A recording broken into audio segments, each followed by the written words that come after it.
اور جن لوگوں نے ہماری آیتوں کو جھٹلایا ان کو ہم بتدریج اس طرح پکڑیں گے کہ ان کو معلوم ہی نہیں ہوگا، اور میں ان کو مہلت دیے جاتا ہوں، میری تدبیر بڑی مضبوط ہے۔ کیا انہوں نے غور نہیں کیا کہ ان کے رفیق یعنی پیغمبر کو کسی طرح کا بھی جنون نہیں ہے؟ وہ تو صاف صاف خبردار کرنے والے ہیں۔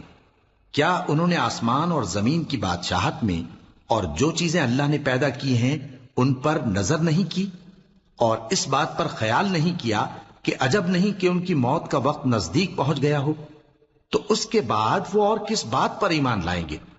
جس شخص کو اللہ گمراہ رہنے دے اس کو کوئی ہدایت دینے والا نہیں، اور وہ ان گمراہوں کو چھوڑے رکھتا ہے کہ اپنی سرکشی میں پڑے بہکتے رہے۔ یہ لوگ تم سے قیامت کے بارے میں پوچھتے ہیں کہ اس کے واقع ہونے کا وقت کب ہے؟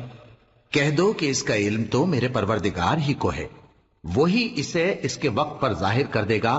وہ آسمان اور زمین میں ایک بھاری بات ہوگی اور ناگہاں تم پر آ جائے گی۔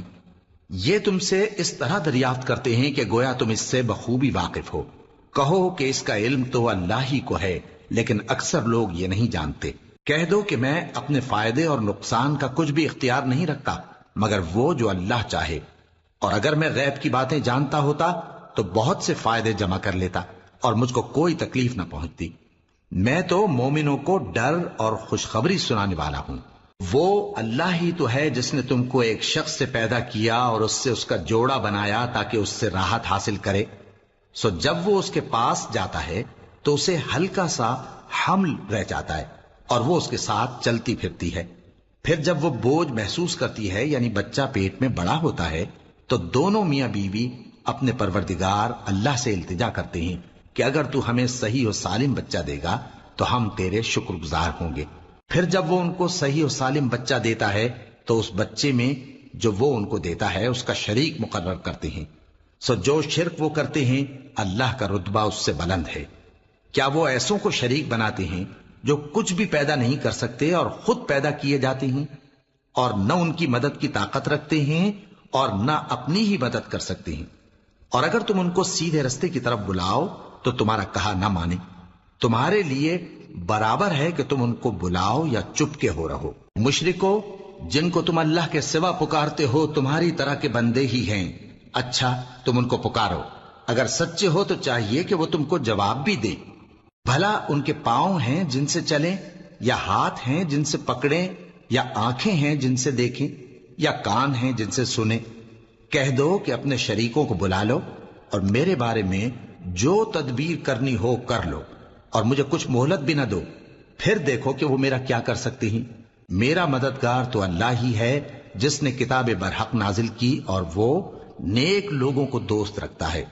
اور جن کو تم اللہ کے سوا پکارتے ہو وہ نہ تمہاری مدد کی طاقت رکھتے ہیں اور نہ خود اپنی ہی مدد کر سکتے ہیں، اور اگر تم ان کو سیدھے رستے کی طرف بلاؤ تو سن نہ سکیں، اور تم انہیں دیکھتے ہو کہ بظاہر آنکھیں کھولے تمہاری طرف دیکھ رہے ہیں مگر فی الواقع کچھ نہیں دیکھتے۔ اے نبی، عفو و درگزر اختیار کرو اور نیک کام کرنے کا حکم دو اور جاہلوں سے کنارہ کر دو۔ اور اگر شیطان کی طرف سے تمہارے دل میں کسی طرح کا وسوسہ پیدا ہو تو اللہ سے پناہ مانگو، بے شک وہ سننے والا ہے، سب کچھ جاننے والا ہے۔ جو لوگ پرہیزگار ہیں جب ان کو شیطان کی طرف سے کوئی وسوسہ پیدا ہوتا ہے تو چونک پڑتے ہیں اور دل کی آنکھیں کھول کر دیکھنے لگتے ہیں، اور ان کفار کے بھائی انہیں گمراہی میں کھینچے جاتے ہیں، پھر اس میں کسی طرح کی کوتاہی نہیں کرتے۔ اور جب تم ان کے پاس کچھ دنوں تک کوئی آیت نہیں لاتے تو کہتے ہیں کہ تم نے اپنی طرف سے کیوں نہیں بنا لی؟ کہہ دو کہ میں تو اسی حکم کی پیروی کرتا ہوں جو میرے پروردگار کی طرف سے میرے پاس آتا ہے۔ یہ قرآن تمہارے پروردگار کی جانب سے دانش و بصیرت اور مومنوں کے لیے ہدایت اور رحمت ہے۔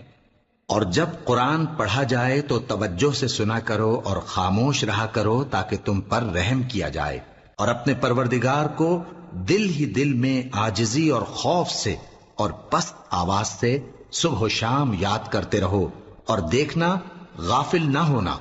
جو لوگ تمہارے پروردگار کے پاس ہیں وہ اس کی عبادت سے روگردانی نہیں کرتے اور اس پاک ذات کو یاد کرتے اور اس کے آگے سجدے کرتے رہتے ہیں۔